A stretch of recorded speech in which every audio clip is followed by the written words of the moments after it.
Vocês sabem que uma das maiores dificuldades que Lula terá nos próximos 4 anos vai ser enfrentar Bolsonaro e o bolsonarismo, porque o bolsonarismo saiu muito fortalecido.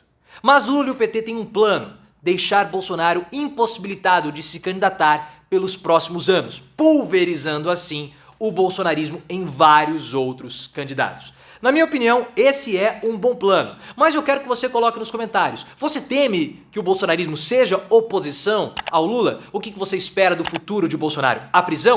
Deixa o seu like se você quer o fim do bolsonarismo e, claro, se inscreva no canal. E esse plano do Lula para transformar ou deixar Bolsonaro impossibilitado de se candidatar pelos próximos anos passa pelo TSE.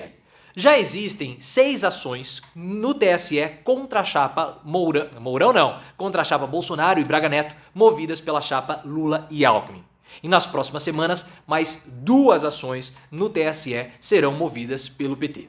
O objetivo é provocar pressões contra o Bolsonaro com essas 8 ações. E além dessas pressões, o que o PT espera? Que Bolsonaro seja condenado em alguma delas, para que ele possa se tornar inelegível pelos próximos anos. Vocês sabem que já existe um movimento no Senado para que o Bolsonaro possa se tornar senador vitalício, evitando assim a sua prisão. Seria uma forma de dar uma anistia ao Bolsonaro. Link aqui no card para que você entenda essa história.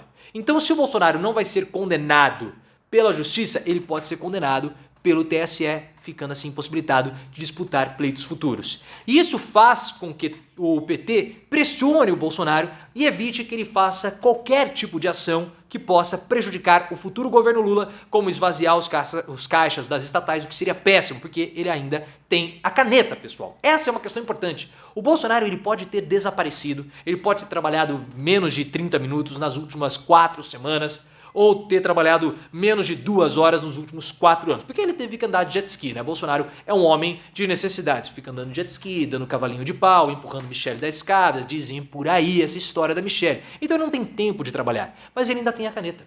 E com a caneta ele pode esvaziar o caixa das estatais, prejudicando as políticas públicas de Lula.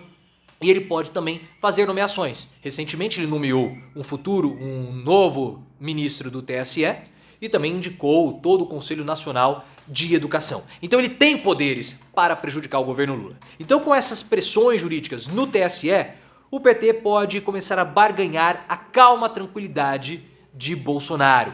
Isso é muito importante, porque Bolsonaro ele está com muito medo de toda essa situação, porque ele está na mão do Lula, pessoal. Bolsonaro está na mão do Lula. E ele já iniciou o seu processo de defesa burocrática, podemos colocar assim, porque ele precisa ter a narrativa de que ele é um grande perseguido. Então o que ele vai fazer? Ele já começou a tentar imputar no Lula, a pregar no Lula, um rótulo.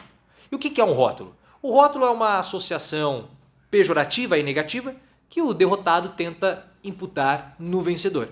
O PT fez isso com Michel Temer, por exemplo.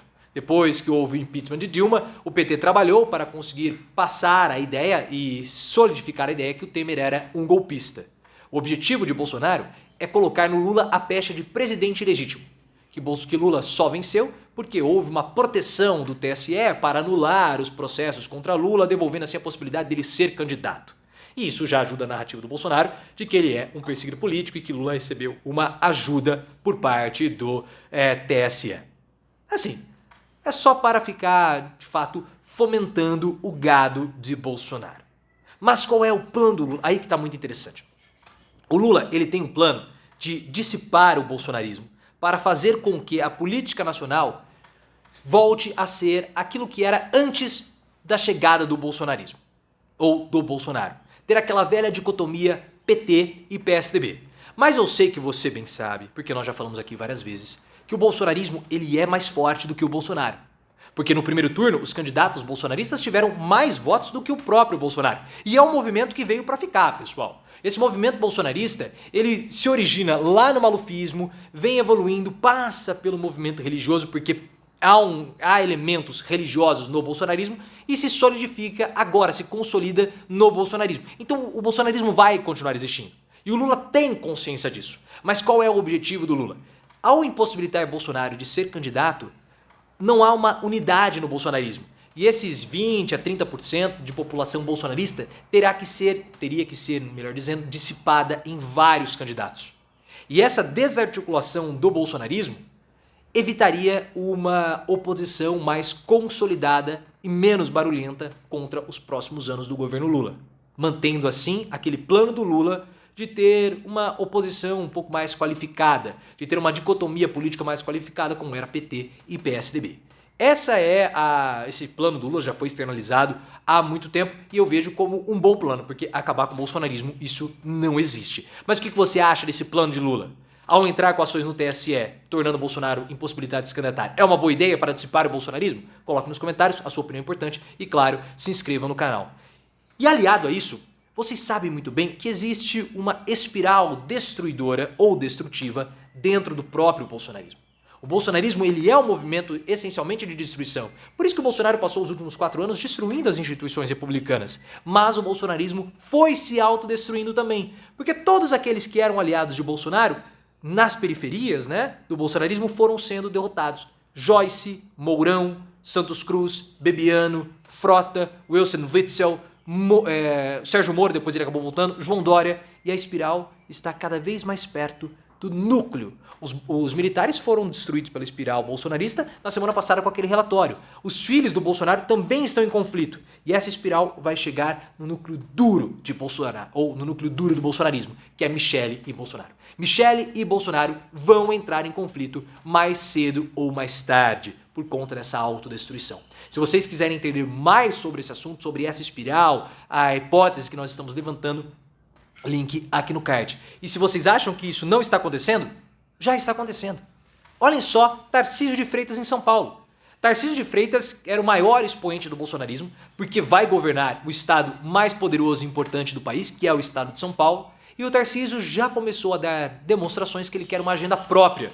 Ah, mas ele foi vitorioso com o bolsonarismo. Sim, mas ele pode se dar ao luxo de trair o bolsonarismo na visão de aliados, porque a quantidade de bolsonaristas na LESP, que é a Assembleia Legislativa de São Paulo, é diminuta.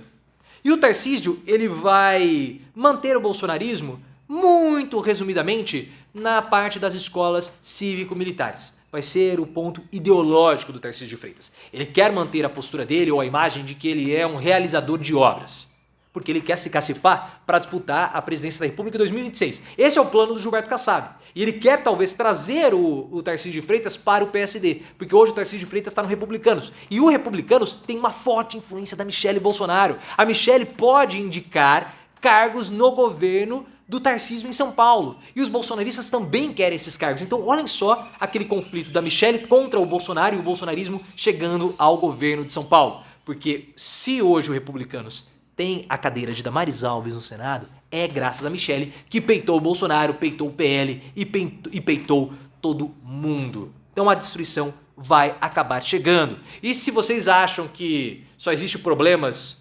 provocados pela disputa do bolsonarismo, não existe somente isso, porque o PL está com problemas. O PL é o partido do Bolsonaro. O PL, graças a Bolsonaro e os bolsonaristas, conseguiu fazer uma bancada de 99 parlamentares. Então isso daria ao Valdemar Costa Neto e o PL uma força muito grande.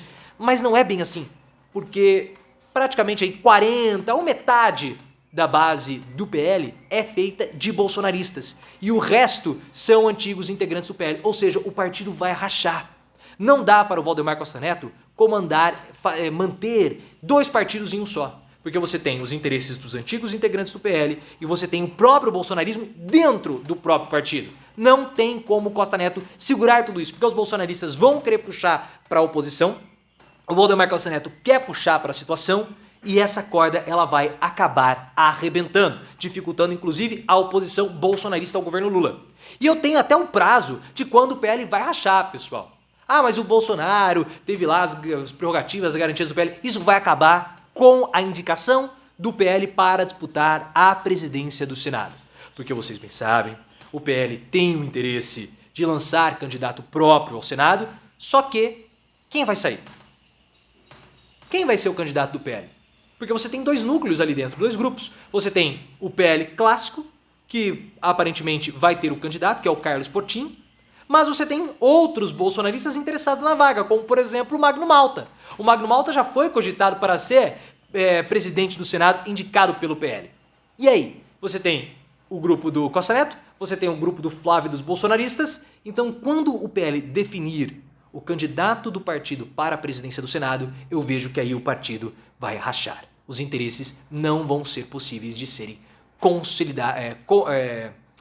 aglutinados mais. Não vai ter mais como consolidar todos esses interesses em torno do partido e aí vai rachar. E quando o PL rachar, o bolsonarismo vai ter que se espraiar e aí Lula poderá ter conseguido a sua primeira vitória. E tudo isso vai acontecer mais rápido do que esperamos.